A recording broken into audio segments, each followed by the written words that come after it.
श्री कृष्ण ने आखिर गांधारी के 100 पुत्रों की मृत्यु को क्यों नहीं रोका, क्यों नहीं रोकी?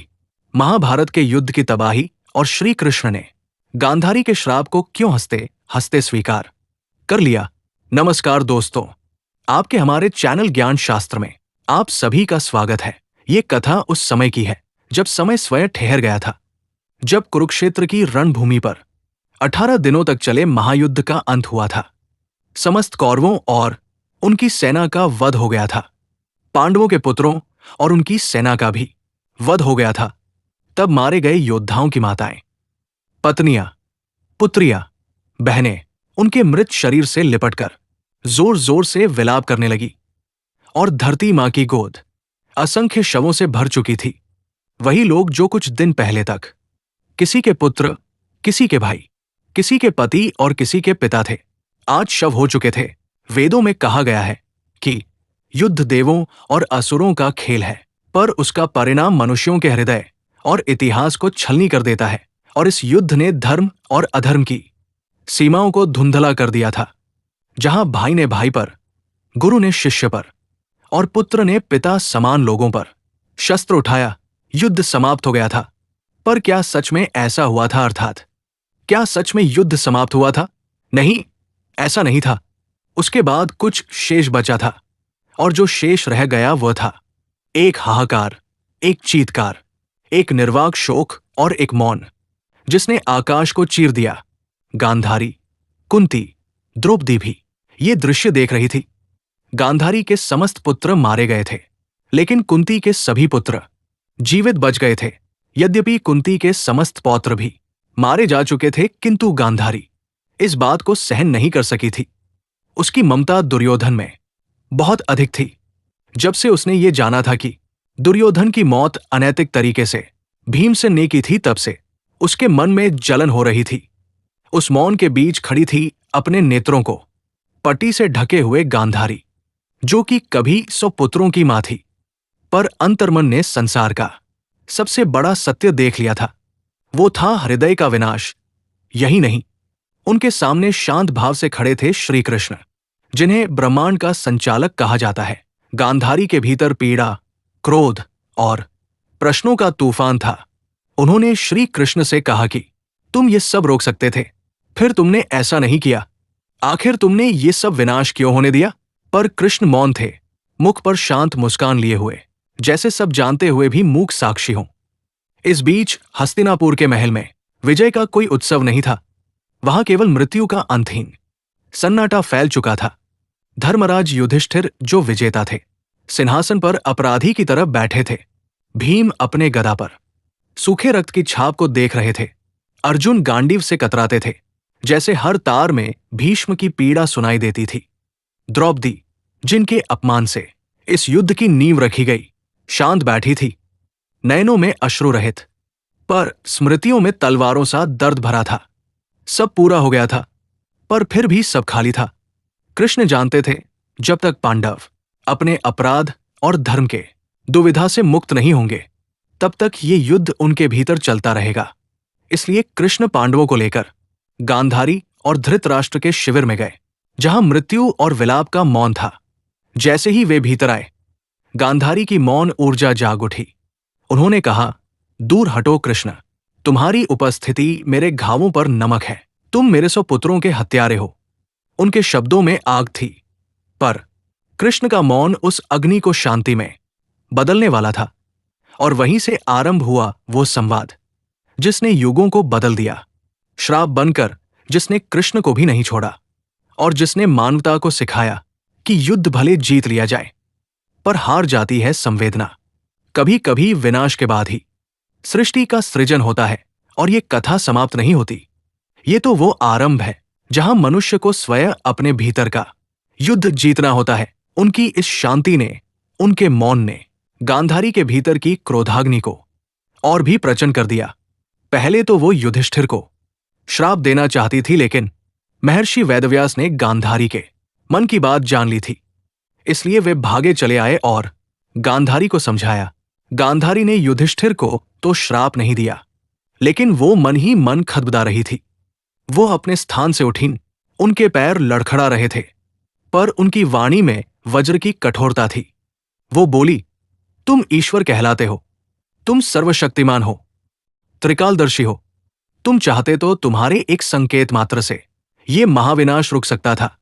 तुमने शांति दूत बनकर आने का प्रपंच तो रचा, लेकिन तुम चाहते ही नहीं थे कि शांति हो। तुम तो इस युद्ध की आग भड़काने आए थे। तुम दोनों पक्षों को आपस में लड़ाकर कुरुवंश का समूल नाश देख रहे हो।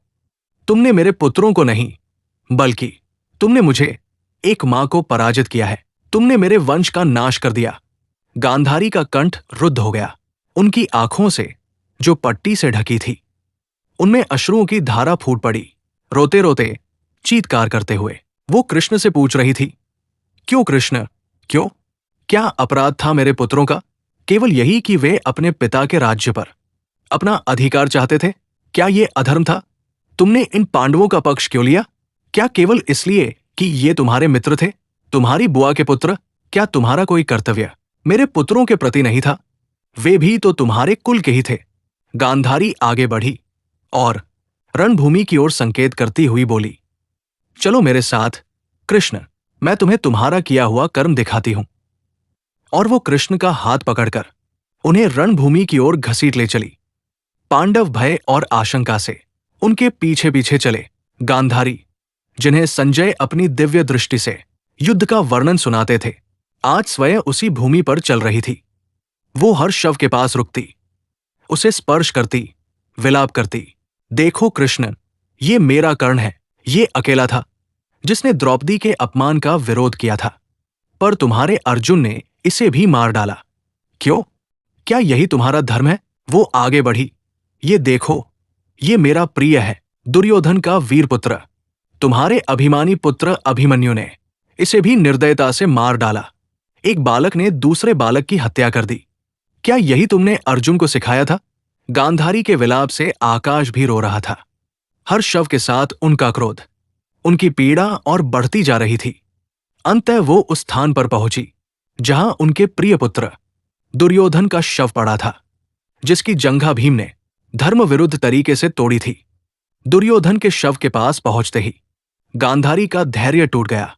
वो दहाड़ मारकर रो पड़ी, मेरे पुत्र, मेरे वीर पुत्र, देख, आज तेरे हत्यारे तेरे सामने खड़े हैं। ये कृष्ण, ये मायावी। यदि ये न होता तो आज इस युद्ध का परिणाम कुछ और होता। फिर वो कृष्ण की ओर मुड़ी। उनकी आंखों से मानो अग्नि बरस रही थी। गांधारी बोली, सुनो कृष्ण, जिस प्रकार मेरा ये हरा भरा कुल, मेरे पुत्र, पौत्र, भाई सब तुम्हारी वजह से रणभूमि में कीड़ों केंचुओं की भांति पड़े हैं, जिस प्रकार मैं अभागिन मां आज अकेली रह गई हूं, मैं तुम्हें श्राप देती हूं।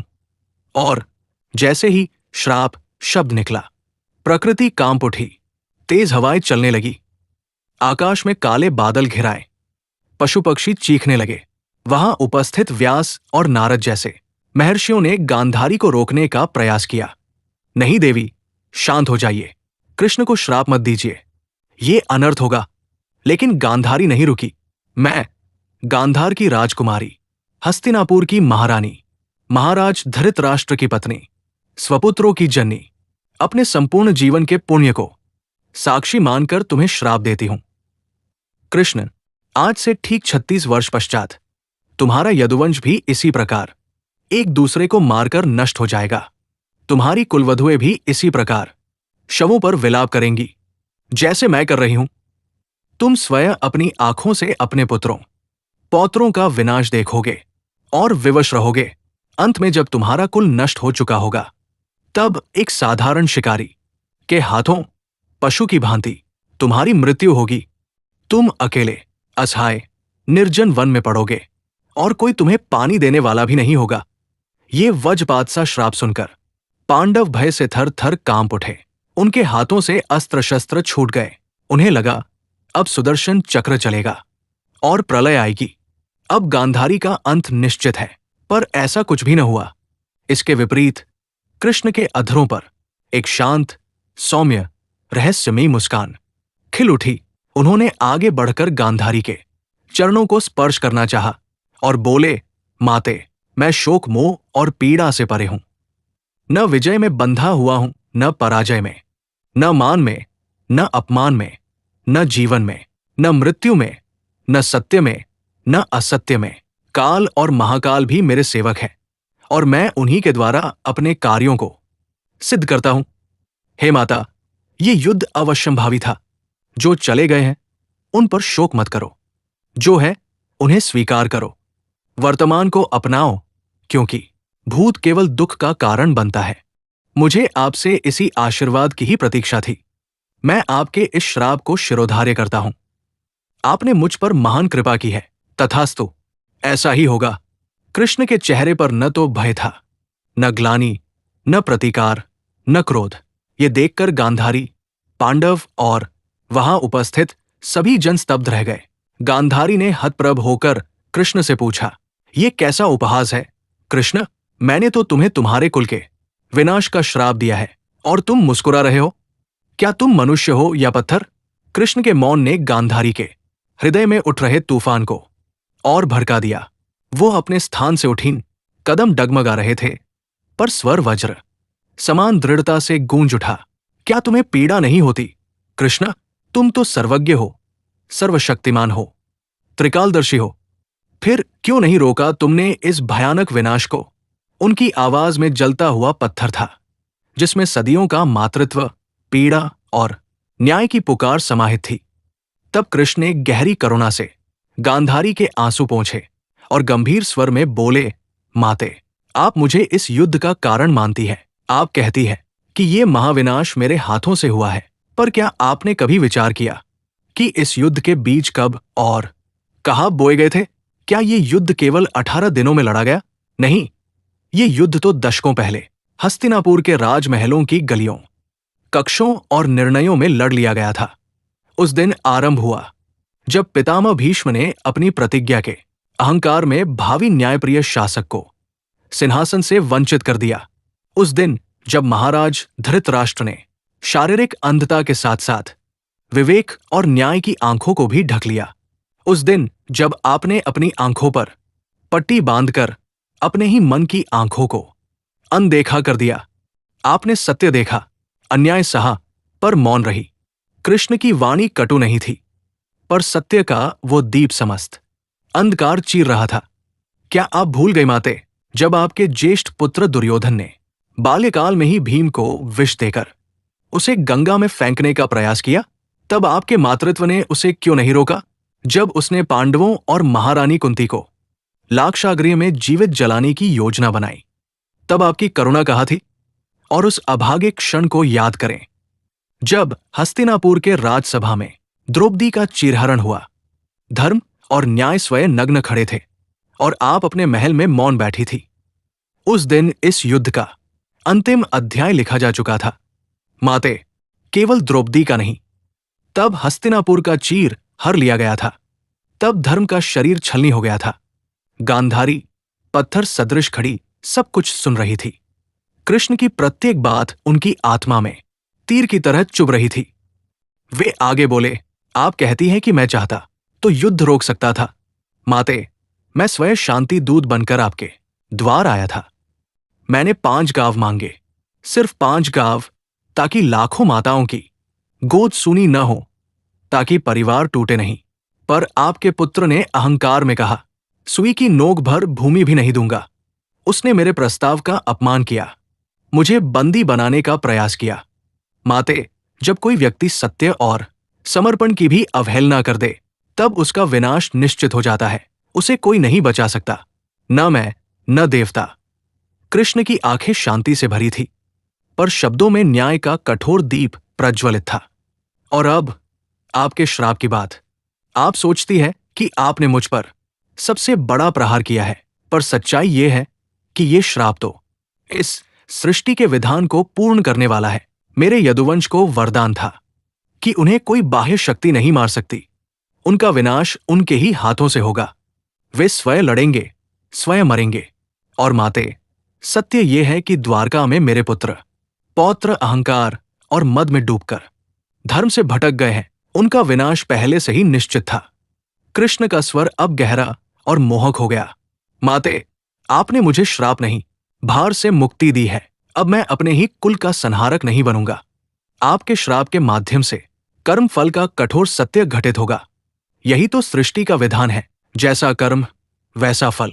इस नियम से कोई नहीं बच सकता, मैं भी नहीं। गांधारी के पैरों तले भूमि खिसक गई। उन्होंने सोचा था कि वे कृष्ण को शाप देकर जीत रही हैं, पर उन्हें एहसास हुआ कि वे इस सत्य के समक्ष स्वयं पराजित है। कृष्ण बोले, कलयुग जो अब आने वाला है वो इस क्षण को देख रहा है और सुन रहा है। अब कोई अपनी गलतियों का दोष न ईश्वर पर डाल सकेगा न भाग्य पर। चाहे राजा हो या रंक, हर कोई अपने कर्मों का फल भोगेगा। यहां तक कि मैं भी, जो अपने मृत्यु को भी सहज स्वीकार कर रहा हूं। कृष्ण ने शांत भाव से कहा, माता, ये श्राप आपने मुझे नहीं, स्वयं को दिया है। आपने अपने 100 पुत्रों का शोक अभी पूरा भी नहीं किया कि एक और पुत्र मुझे श्राप दे दिया। माता, क्या आप मेरा शव देख पाएंगी? मुझे आपके श्राप का भय नहीं, क्योंकि न मैं जन्म लेता हूं न मरता हूं, परंतु आपका हृदय इस शरीर से प्रेम करता है, और इस प्रकार आपने स्वयं को फिर दुख के सागर में डुबो दिया। न मैंने कुरुवंश के कर्मों में हस्तक्षेप किया, न यदुवंश के कर्मों में करूंगा। कर्म का फल तो भोगना ही पड़ता है, ये धर्म है, और मैं किसी भी स्थिति में धर्म का त्याग नहीं कर सकता। ये वो क्षण था, वह दिव्य उद्घोषणा थी जिसने कलयुग का काम समाप्त कर दिया। क्योंकि धर्म की इस पराकाष्ठा को देख वो समझ गया कि अब मनुष्य के कर्म ही उसका भाग्य तय करेंगे। कृष्ण के शब्द आकाश में विलीन नहीं हुए, वे युगों के लिए सत्य के दीप बन गए। हमें अपने कर्मों का आईना देखना ही होगा। गांधारी को अब पूर्ण रूप से आत्मज्ञान हो चुका था। उन्हें समझ आ गया था कि कृष्ण ने युद्ध को होने क्यों दिया। ये केवल पांडवों को उनका राज्य व अधिकार दिलाने के लिए नहीं था। अंततः विनाश की ओर ही ले जाता है, और जब कर्मों का फल निश्चित हो जाता है तो उसे कोई नहीं टाल सकता, स्वयं ईश्वर भी नहीं, क्योंकि वे अपनी ही बनाई हुई कर्म व्यवस्था में हस्तक्षेप नहीं करते। कृष्ण ने युद्ध नहीं रोका, क्योंकि वे जानते थे कि कुछ घावों को भरने के लिए, समाज को बड़े रोग से बचाने के लिए शल्य क्रिया अर्थात ऑपरेशन आवश्यक हो जाता है। और कौरव वंश का अहंकार, उनकी अन्यायप्रियता और अधर्म एक ऐसा ही नासुर बन चुका था जिसे जड़ से हटाना ही संपूर्ण मानवता के भविष्य के लिए आवश्यक था। गांधारी का क्रोध अब पूर्णतः शांत हो चुका था। उनकी आंखों से अब क्रोध के नहीं, आत्मग्लानि और पश्चाताप के आंसू बह रहे थे। उन्हें अपने पुत्रों के अनगिनत अपराध एक एक करके स्मरण हो रहे थे। उन्हें अपना वो मौन जो उन्होंने राजसभा में द्रौपदी के अपमान के समय धारण किया था, अब अक्षम्य अपराध लगने लगा था। वे समझ गई कि उन्होंने अपनी आंखों पर पट्टी नहीं, अपने विवेक और आत्मा पर पट्टी बांध रखी थी। वे कृष्ण के चरणों में गिर पड़ी और बोली, मुझे क्षमा कर दे वासुदेव, मुझे क्षमा करें। मैं पुत्रमों में अंधी हो गई थी। मैंने सत्य को देखकर भी अनदेखा किया। मैं ही अपने पुत्रों की हत्यारिन हूं। उन्होंने कहा, हे गोविंद, कुरुवंश को न बचा पाए, पर यदुवंश को बचा लो। अब मैं और पुत्र वियोग नहीं देख सकती। कृष्ण ने स्नेहपूर्वक उन्हें उठाया और कहा, माते, जो हो गया उस पर शोक मत करें। जो मृत है उन्होंने अपने कर्मों का फल पा लिया है। अब जो जीवित है उनके भविष्य का निर्माण करें। पांडव भी आपके ही पुत्र हैं। वे उतने ही शोकाकुल है जितनी आप। उन्हें आपके स्नेह और मार्गदर्शन की आवश्यकता है। हस्तिनापुर को आपके अनुभव की आवश्यकता है। आप शोक नहीं शक्ति बने। कृष्ण के इस उत्तर ने एक मां के क्रोध को शांत किया, एक रानी के अहंकार को भंग किया और एक नए युग कलयुग की नींव रखी, जहां कर्म ही पूजा है और उसका परिणाम ही प्रसाद। ये कथा हमें यही सिखाती है कि हम अक्सर जीवन की दुर्भाग्यों के लिए, अपने दुखों के लिए दूसरों को, परिस्थितियों को या स्वयं ईश्वर को दोष देते हैं, परंतु हमें अपने भीतर झांककर ये देखना चाहिए कि कहीं इन परिस्थितियों के बीज हमने स्वयं ही तो नहीं बोए थे। अपने किसी कर्म, किसी निर्णय या किसी मौन से कृष्ण का जीवन हमें यही प्रेरणा देता है कि परिणाम चाहे जो भी हो, हमें सत्य और धर्म के मार्ग पर दृढ़ रहना चाहिए और अपने कर्मों के फल को, चाहे वो सुखद हो या दुखद, पूरे साहस और संभाव से स्वीकार करना चाहिए।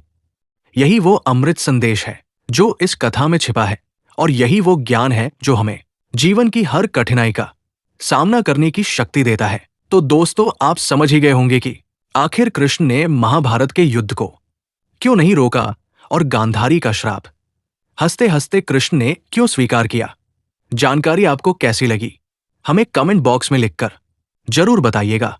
वीडियो अच्छी लगी हो तो लाइक करिएगा और ज्यादा से ज्यादा शेयर करिएगा, जिससे कि ये जानकारी अधिकतर लोगों तक पहुंच पाए।